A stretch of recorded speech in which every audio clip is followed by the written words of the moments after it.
Hi all, this video is going to be a complete walkthrough to change the speed of the clip in DaVinci Resolve. That is the slow motion effect and fast motion effect. The overview of this video is like this. First of all, slow motion project settings. On our project settings, master settings, frame interpolation, you can find three settings. First one is the retime process.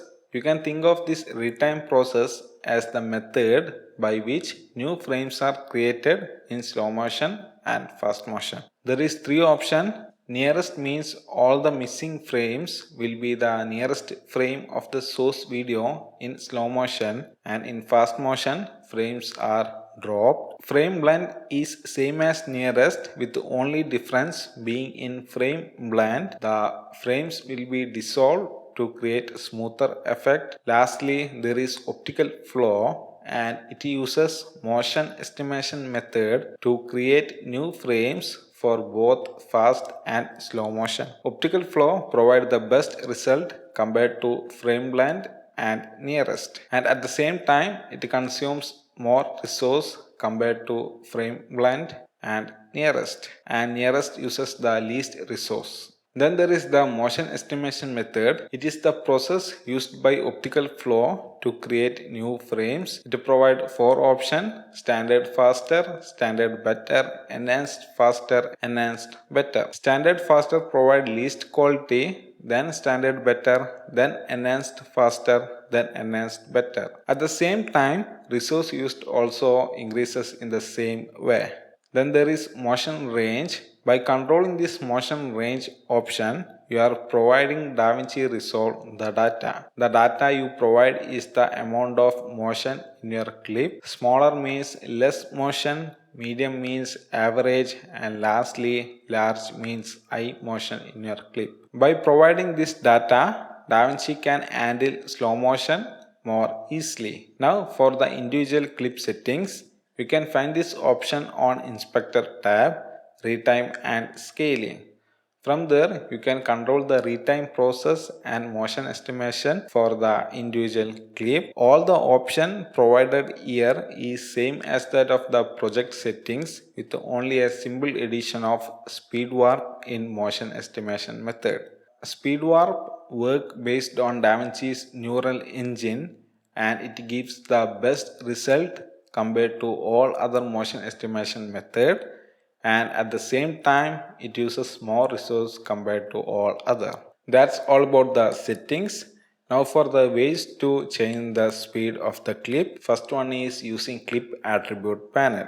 Good thing about this method is that this method will slow down or fast motion your clip from the source level. So when you add the clip to timeline, the clip will be slow down or fast motion clip. So to change the speed of the clip, from your media pool, select the clip, right click and choose clip attribute, and from the video section you can change the frame rate to slow down or fast motion the clip. And if it is grayed out, then you need to change your settings from project settings. So on your project settings, general option, mixed frame rate, change that to resolve. If that is grayed out, then the only way to change this option is to delete all the timeline of your project, so this option can be changed. As this option can't be changed after creating timeline, just like the frame rate option. Now the second way to change the speed is by using the Inspector tab.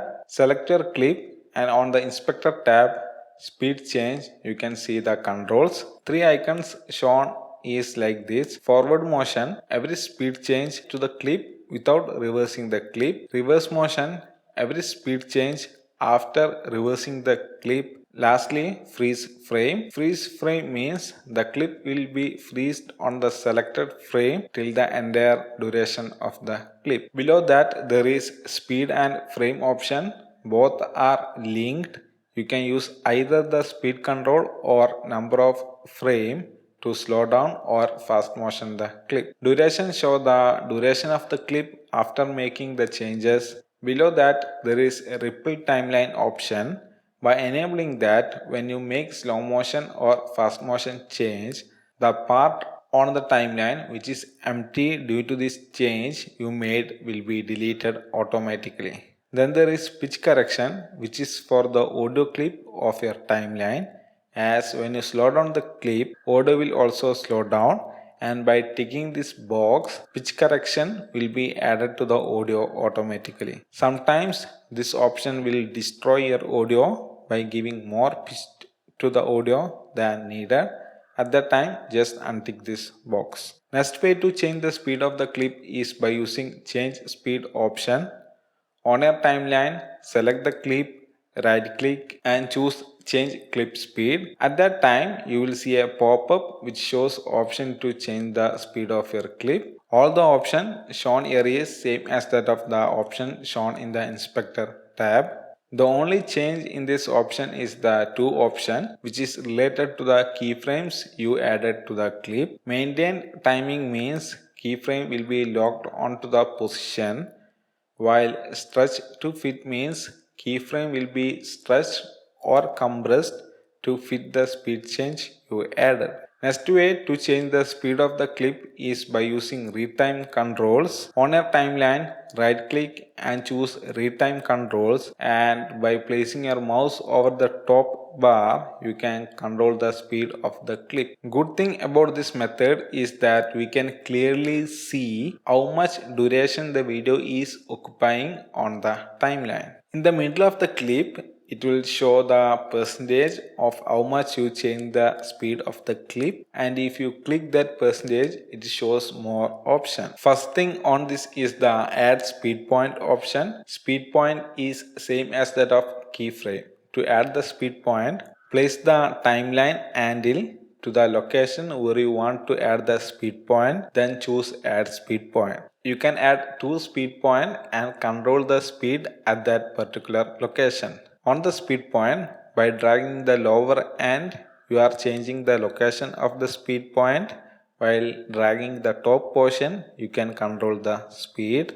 Clear speed point option will delete the keyframe. Change speed option contain preset that can be used to change the speed of your clip. Freeze frame means based on the location where your timeline handle is, your clip will be freeze for 2 to 3 seconds. Reverse segment means the clip will be changed to reverse motion. A rewind is the same as change speed but in reverse motion. Speed ramp is like a preset. Up from 0 means your clip will be slowed down from 0% to 100% in a linear fashion, and it even apply the ease in for all the keyframe that you added. And down to 0% means the speed ramp will start from 100% then to 0%. Reset clip means it will reset the entire speed change that you added. To add retime curve, right click and choose retime curve. Retime curve got two options. First one is retime frame, second one is retime speed. Retime speed is the speed control you see on the all other option. Retime frame is the frame control you see on all other option. You can change from retime frame from retime speed from the top left. By moving this line up, it will increase the speed. By moving this line down, we decrease the speed. And you can add keyframe by pressing Alt and left mouse click, and you can ease in this line by using the ease option. Thing to notice that by using retime frame curve, it is going to be a little bit difficult to adjust because we are doing it on frame level and the frame level is very small compared to the speed level. So that's it. That's all about this walkthrough, guys. I hope you guys find this video useful. If you do so, hit the like button and don't forget to subscribe.